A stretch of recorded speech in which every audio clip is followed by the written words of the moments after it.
kita di dalam Islam itu alhamdulillah detail sekali soal ini, ya, tentang pengantar bahwa akan ada hari kiamat sampai bagaimana cara berargumentasi ketika ditanya. Dan itu bukan sebatas argumen belaka ya untuk menjawab pertanyaan orang, tapi betul-betul sebuah keyakinan bahwa memang ilmu tentang kiamat, kapannya, bagaimananya, huru haranya, yaitu ilmu sepenuhnya cuma Allah yang Maha Tahu. Bahkan malaikat dan nabi terdekat pun tidak pernah tahu seperti apa. Ini menjadi keyakinan kita bahwa yang dihadapi ini adalah orang yang memang sedang mengecilkan Rasul, sedang menghinakan Nabi dengan pertanyaannya, tapi kita tetap harus menjawab secara benar. Dan jawaban yang benar adalah ila rabbika, kepada Rabbmu. Kepada Rabbmu yang telah menciptakan kamu dari bukan siapa-siapa sampai kamu mati, yakinilah itu. Ila rabbika, dari Rabbmu yang menciptakan semesta alam,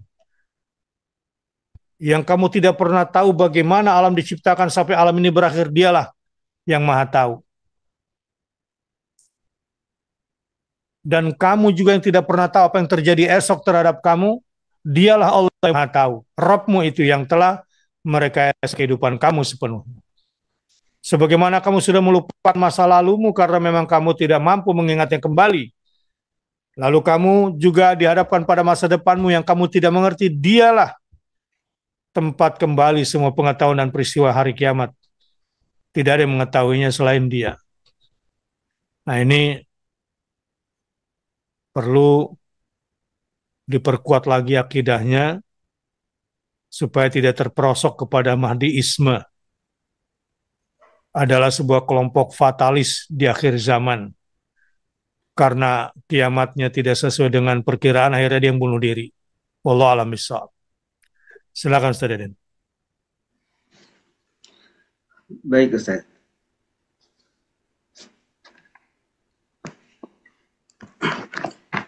Abdurrahman Habanake, waktu itu sudah kita bahas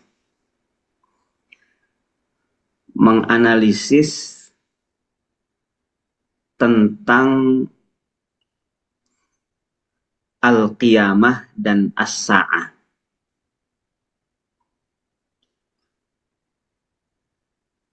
Al-qiyamah itu tiupan kedua, berarti hari penghakiman. Dan as-sa'ah itu tiupan pertama, hari kehancuran semesta. As-sa'ah. Kalau tadi saya simak secara saksama apa yang disampaikan Ustadz Bakhtiar, sains dan para filosof modern itu hanya menganggap logis as-sa'ah, hanya menganggap logis as-sa'ah, yaitu hari kehancuran semesta. Dan definisi kehancuran pun juga itu ada yang hakiki, ada yang metafor. Menurut mereka itu metafor itu perubahan besar. Sains dan filsafat belum sampai mempercayai karena memang tidak empirik dan tidak ilmiah gitu menurut teori mereka. Ada hari al-qiyamah, yaitu penghakiman. Hari al-qiyamah. Kalau kita misalkan menyimak paparan Pak Zainuddin, mereka itu para astronom itu percaya kepada semesta ini akan hancur. Entah sekian miliar tahun lagi, tapi mereka bisa memprediksi. Jadi kiamat itu atau peristiwa astronomi yang akan meluluh lantakan sistem kehidupan itu bisa mereka prediksi. Kehancuran itu berdasarkan ilmunya, bisa diprediksi tuh. Nanti misalkan berapa tahun lagi atau berapa miliar tahun lagi itu. Suka begitu tuh. Prediksi-prediksi. Tapi prediksinya telat kan Ustaz, karena kita baru memprediksi sementara kejadiannya yang sampai ke kita masa lalu, kata Pak Zainuddin itu. Jadi bintang itu yang sampai ke kita dan bisa kita amati itu adalah bintang-bintang masa lalu. Al-Qiyamah dan As-Sa'ah. Mereka menolak Al-Qiyamah walaupun teori mereka itu membenarkan adanya As-Sa'ah.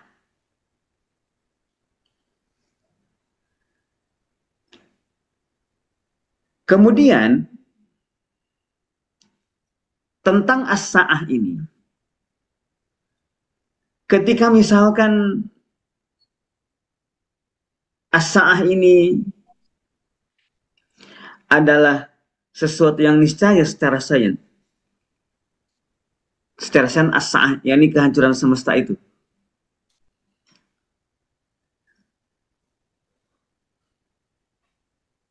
tidak ada yang mengetahui persis kapan terjadinya.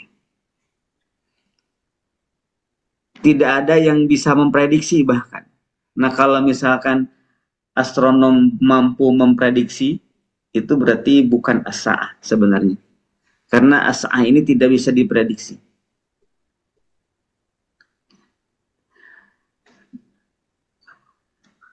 Dalil-dalil atau informasi tentang kiamat, baik tiupan pertama yaitu As-Sa'ah atau tiupan kedua yaitu Al-Qiyamah, itu adalah bagian dari keimanan. Poin keimanan atau rukun iman. Bagian dari rukun iman. Di mana dalilnya tidak bisa disandarkan kepada sains, tidak bisa disandarkan kepada dalil-dalil yang di situ masih memungkinkan terbuka pengertian yang lain. Bahkan hadis saja, hadis itu kan dalil ya. Hadis yang sahih itu dalil. Kalau yang dhaif itu kan tidak spontan jadi dalil. Hadis yang sahih kan dalil. Tetapi dalil dalam bentuk hadis, walaupun itu sahih, belum mampu menetapkan, belum mampu menjadi dalil untuk persoalan akidah. Karena dalil akidah ini harus dari Al-Quran. Nah, sementara kita lihat data-data yang ada di luar Islam, itu tidak ada yang seyakin Al-Quran dalam hal keasliannya, kemurniannya, informasinya. Jadi sebenarnya kalau ada debat Islam dengan selain Islam itu jadi nggak apple to apple karena kita asli, mereka belum bisa membuktikannya. Kalau kita kan ada hafalan, di situ aja udah beda tuh.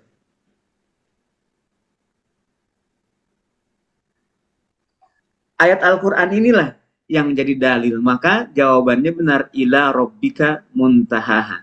Tidak akan ketemu kalau dicari dimanapun, kecuali ada di Quran atau di hadis yang merupakan tafsiran daripada Al-Quran itu. Baik Ustaz.